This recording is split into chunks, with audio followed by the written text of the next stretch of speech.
దేవుడికి మహిమ కలుగునగాక.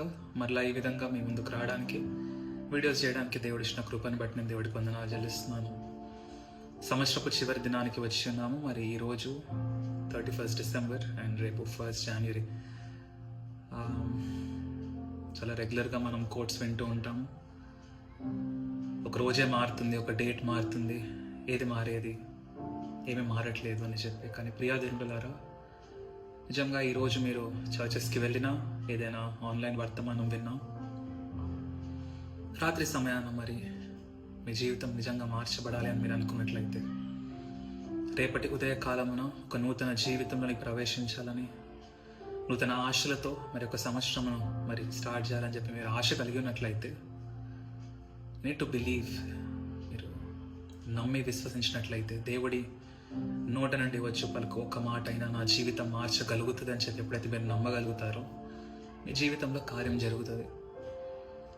మన దేవుడు ఎంత చక్కటి దేవుడు, ఎంత గొప్ప దేవుడు, ఆయన ఎంత రోషం కలిగిన దేవుడు అంటే, ఆయన ఎన్నడూ కూడా మీరు ఈ విధంగా ఉంటేనే మీకు దీవెనగా చెప్పలేదు. ప్రియాదనులారా, నేను మిమ్మల్ని దీవిస్తున్నాను కాబట్టి మీరు ఈ విధంగా ఉండాలని చెప్పి దేవుడు కోరుకుంటున్నాడు.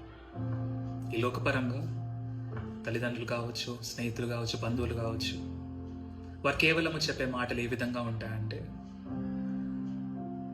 ఈ విధంగా మీరు తల్లిదండ్రుల పిల్లలకు కావచ్చు, ఫస్ట్ ర్యాంక్ వస్తేనే ఇది కొనిస్తాను, లేదా చక్కగా చదువుకుంటేనే నీకు ఇది ఇస్తాను నేను అని చెప్పి తల్లిదండ్రులు చెప్తూ ఉంటారు. లేదా భార్యాభర్తల మధ్యలో కావచ్చు, వాళ్ళు మంచిగా ఉంటేనే వారికి బహుమానాలు అనేవి ఇవ్వబడుతూ ఉంటాయి. దేవుడి విషయం చూడండి, మనుషుల ప్రేమకు దేవుని ప్రేమకు ఎంత వ్యత్యాసము.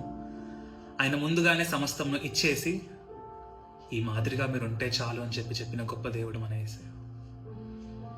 మరి ఒక తండ్రి ప్రేమను జ్ఞాపకం చేసుకుంటూ, యేసుక్రీస్తు ప్రభు ద్వారా మనకి ఇవ్వబడిన ప్రతి ఒక్క పరలోక సంబంధమైన ఆత్మీయ వరములన్నీ జ్ఞాపకం చేసుకుంటూ, ఒక నూతన జీవితంలో అడుగు పెట్టాలని ఆశపడుతున్నట్లయితే,